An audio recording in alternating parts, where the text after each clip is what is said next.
Let's go over this passage. Deuteronomy 11, verse 27. So obedience was mandated in the dispensation of Israel, and before that, since the creation of mankind, there were already mandates. Do not eat from the tree of knowledge of good and evil, for the moment that you eat, dying, you will die. That was the first mandate. You may eat from any tree. Keep learning. Eat from the tree of knowledge. Eat from the tree of lives, but do not eat from the tree of knowledge of good and evil. Mandates. We begin with mandates all the time. In our spiritual life, in the dispensation of church, we begin with mandates. And it is so here in the dispensation of Israel, to the nation of Israel. See, mandate, this is the imperative of Ra'ah, verse 26. Re, see, look, pay attention. Anoki, I myself, Nathan, the cal active participle, of Nathan. It means, I myself am giving, Lifnekem, to your faces, to you. Hayom, this day, Yom, this day, Barakah, blessing, and wa, and then kalalah, cursing, and a curse. So I am setting before you, I like this, I am setting before you today a blessing and a curse. And that doesn't mean that God is cursing them, he's saying that there's the possibility of blessing and cursing. Verse 27, it says, with reference to ha-barakah, with reference to the blessing, which tishmu, and this is the cal active, the cal imperfect of shama. Shama means to listen, to pay attention, to obey. It says, the blessing which you will obey. The NIV says, if you obey. It's not the blessing if you obey. No, he said it's a mandate with reference to the blessing which you will obey. El, directional, preposition of direction. El, mitzvot, which you obey, the commandment of the Lord, the mandates of the Lord, your God, Elohim, which I myself, mitzvah, command to y'all this day. And so the blessing which you will obey. This is a promise already. He's telling him you will obey, and there's a blessing to you if you obey. What is the blessing? If you advance in your spiritual life, there is spiritual blessing. And then collectively to the whole nation of Israel. And then verse 28, but hak lalach, the curse. And now there is if here. Now the curse, if you do not obey the mandate of the Lord your God and turn away from the path, the way, which I myself commands to you this day. And says, and you go after other gods, foreign gods, which you did not know. In other words, they refused to advance in the spiritual life. Instead, they got into the cosmic system, specifically going after other gods, idolatry. This was the brand of the cosmic system that was very popular in the dispensation of Israel. It might not seem so much today, it is, but it was more explicit and much more popular in the dispensation of Israel. Why is that? Because a lot of the doctrines were taught by way of rituals, and a lot of the information was given by way of visions, dreams, appearances. Consequently, it follows that an easy way for Satan to counter these visions and all these rituals was idolatry.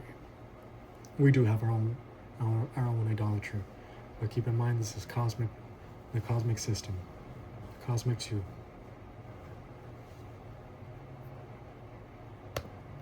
First Samuel 15:22.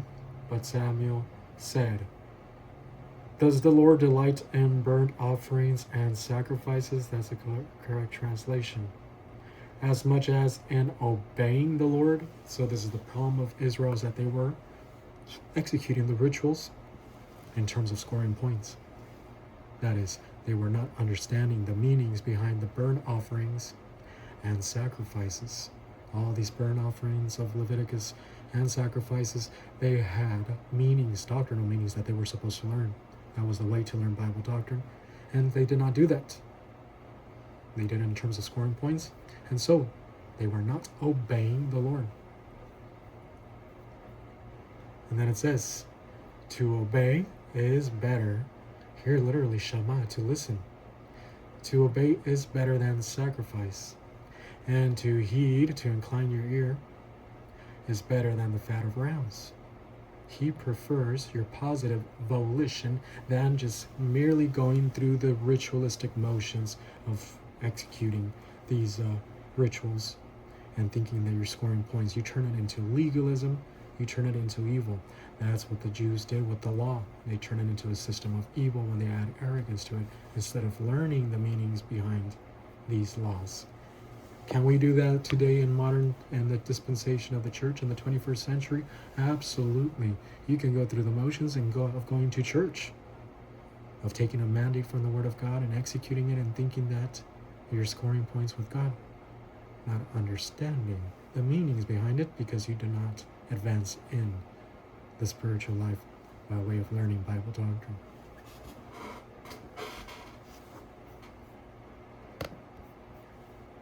Jeremiah 7:23 says, "But I gave them this command, obey me and I will be your God."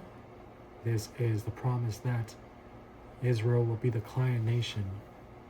The more believers in the client nation Israel, the more believers that made it to their super grace, the more the nation was blessed. And you will be my people, client nation. Okay. We can move on. So there's also Jeremiah 7:23, Jeremiah 11:4, verse 7, Zechariah 6:15. Obedience to these mandates are possible by the daily function of GAP, learning Bible doctrine daily. Point 5. We're going to finish this today. Even nature obeys God. Matthew chapter 8, verse 27, Mark 4:41, Luke 8:25. God, the second person of the Trinity, created the universe. And whatever scientific law that people talk about in academia, which is, they must do so, rightly so. Whatever scientific law is not a scientific law. It is a divine law. God, the second person of the Trinity, created the universe and he sustains it. And one of the ways that he sustains it is by these scientific laws, these cosmological constants. If he were to tweak or to move any one of these, if he were to move any or alter any of these, we would not exist here. And that is the nature of our perfect God, the second person of the Trinity, who keeps the universe together. Point 6. The basic recognition in life comes from the parents. Therefore, parental authority is established in Ephesians chapter 6, verse 1, Colossians chapter 3, verse 20. One of the greatest problems, or most of the problems in society start in the home. A child, with his greatest problems, will begin in the home if he rejects the authority of his parents. And we're talking about whether demon influence, demon possession, or mental problems, or just a general incapacity to enjoy life. Some of the greatest sufferings has come to the adults today has began in their disobedience, their recalcitrance towards their parents' authority. And parents, do not cooperate with this.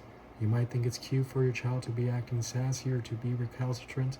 It is not cute at all. You make sure you punish it. If you want to laugh about it because it seems cute, go ahead and laugh after you punish, after you discipline the child. Don't let them get away with those stupid attitudes. Make sure that the child is oriented to authority. Obviously, you do everything with integrity. Whatever discipline that you execute must be done with integrity. And this is found in Ephesians 6:1, Colossians 3:20. Do we have verses here? Yes, we do. It says in the NIV, tatekna, the children. Look at our word, hupakuete, the present active imperative. Present tense is progressive. You continuously do it as long as they remain children. And if they already are 18 or beyond and they're still living under the parents' home, well, they're still under that authority. So this applies to them. The active voice, the children produce the action of the verb, and the imperative is a command. Children, obey. Dois genusen, the dative of indirect object, dative of advantage. Obey the parents of you, your parents. And then we have in the Lord. Because this is talking to Christians, children who are in the plan of God. And if obedience to your parents is a divine institution, it continues in the spiritual life. In fact, the child's spiritual life consists of obeying their parents.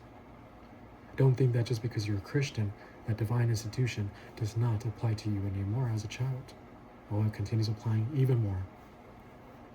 That's your only responsibility as a child.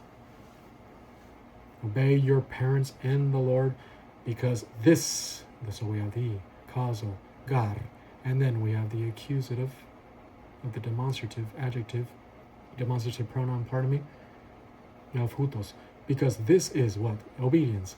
This is the kaion, righteous. This is right. The only righteousness that the child can produce, I assume that he's not very advanced in the spiritual life. The only righteousness that he's mandated to produce is the obedience to his parents.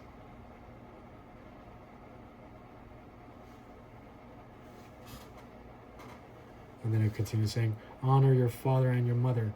This is a quotation from the Ten Commandments. Exodus chapter 20. Honor your father and your mother, which is the first commandment with a promise. All other commandments of the Ten Commandments do not have a promise. This is the only commandment with a promise, so that all may go well with you, so that it may go well with you, and that you may enjoy long life on the earth. And it still applies today. A lot of children, they get punished after acts of disobedience. Many children even lose their lives. God says, that's it. Boom. I'm taking this child out with one act of disobedience, kind of like this, equivalent to the sin unto death almost to a child. Parents, don't become accomplices with them. Do not feed their arrogance by allowing them to disobey you. You have the high ground. You know more.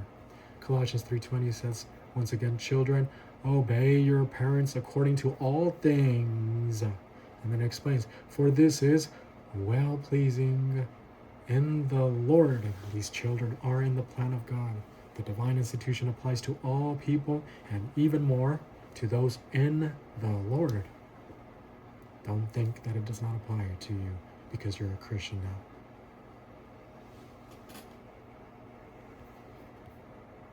What else do we have? Okay. Point 7. The authority in business or work is found in Colossians 3:22, Ephesians 6:5.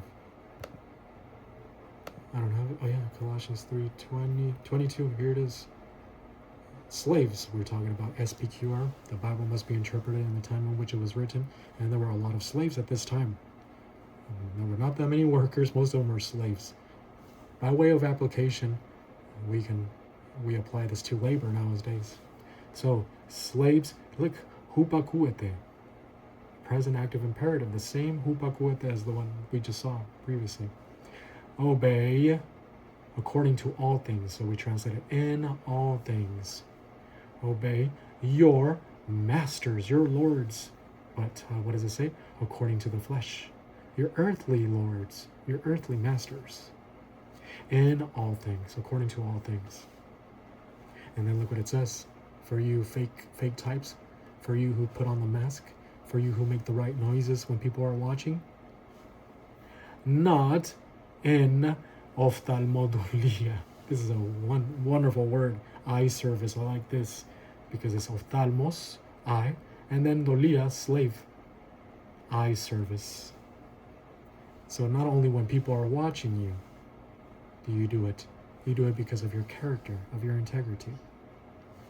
Not in eye service, or by means of eye service as people pleasers, you people pleaser,